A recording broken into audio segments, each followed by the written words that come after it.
रहमानिर्रहीम। अस्सलाम वालेकुम। This is Mohammed Tayyab. हम बात कर रहे हैं इम्पोर्टेंस ऑफ इंशाल्लाह की। ड्यूरिंग हमारी कन्वर्सेशन, ड्यूरिंग हमारी बातचीत, ये समटाइम्स हम इसको यूज़ करते हैं। हमें थोड़ा सा देखना है कि कैसे इसको हम बेहतर इस्तेमाल कर सकते हैं और हमें क्यों इस्तेमाल करना चाहिए। तो इसका मतलब क्या होता है? What is the meaning of इंशाल्लाह? इंशाल्लाह का मतलब है इफ़ अल्लाह विल्स, गॉड विलिंग, यानी अल्लाह ताला चाहेगा तो मैं ये काम करूँगा, राइट। तो हमें कहना चाहिए, अल्लाह माफ़ करे, क्यों नहीं कहना चाहिए? Do you have to say इंशाल्लाह? For Muslims the term with translate to if God wills is auspicious, यानी पॉजिटिव और फॉर्चुनेट।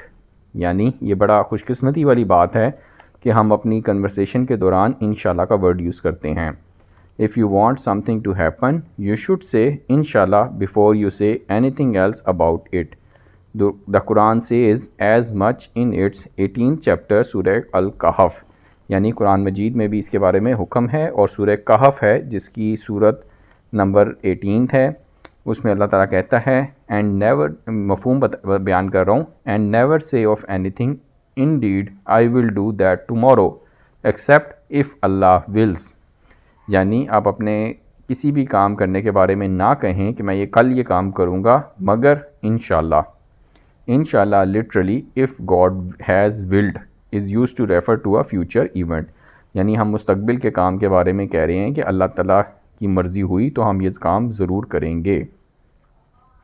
इंशाल्लाह in conversation the Quran reminds believers that nothing happens except by God's will, so we can not be truly sure that a given event will or will not happen. यानी अल्लाह ताला कुरान मजीद में कहता है कि आप लोग, अल्लाह के इरादे से ही सब कुछ होता है, अल्लाह के ना चाहने से कुछ नहीं होता। और अल्लाह ताला चाहे हम किसी काम के बारे में कहें कि मैं ये काम करूँगा या हम ये काम करेंगे, तो उसके साथ हमें इंशाल्लाह का वर्ड ज़रूर कहना चाहिए।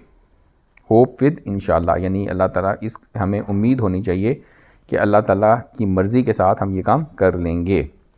There may always be circumstances beyond our control that get in the way of our plans and Allah is the ultimate planner।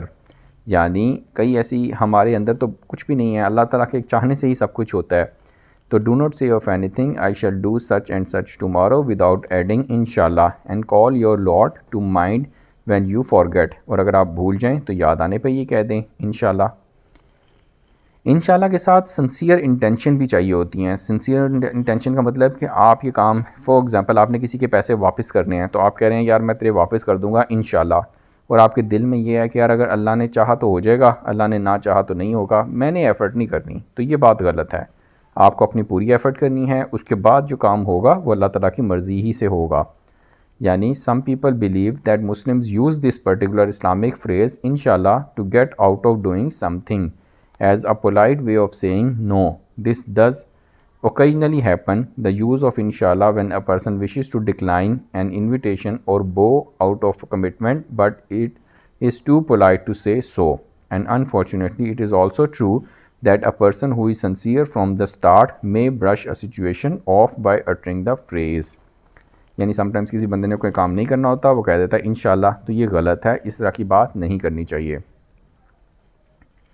इंशाल्लाह की और सिंसियर इंटेंशन की आपस में चोली दामन का साथ है।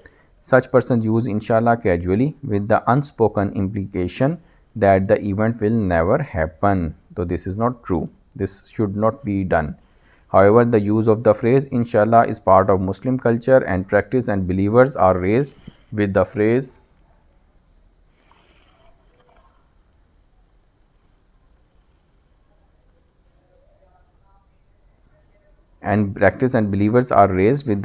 constantly on their lips. Inshallah is ordered in the Quran and this should not be taken lightly by Muslims. When you hear the phrase, it is better to interpret as a expression of a person's genuine intention as well as their acquiescence to the will of God. यानी हमें अगर कोई बंदा कहता है तो हमें उसको पोलाइटली लेना चाहिए, पॉजिटिवली लेना चाहिए, और इंशाल्लाह का मतलब यही समझना चाहिए कि इस बंदे की नीयत है ये काम करने की। तो हमें अपनी ड्यूरिंग कन्वर्सेशन इस बात को यूज़ करना चाहिए। तो ये छोटी सी वीडियो थी रिगार्डिंग इंशाल्लाह के बारे में। उम्मीद है आप लोगों को इसका कंसेप्ट और क्लियर हो गया होगा। हमारा ये चैनल है इंटर सेल्स कम्युनिकेशन, इसमें सेल्स कम्युनिकेशन के बारे में हम बातचीत कर रहे होते हैं। अगर आपको ये वीडियो अच्छी लगी तो इसको शेयर कीजिएगा। कोई इसके बारे में फ़ीडबैक हो तो हमें ज़रूर आगाह कीजिएगा। आप सबके टाइम का बहुत बहुत शुक्रिया।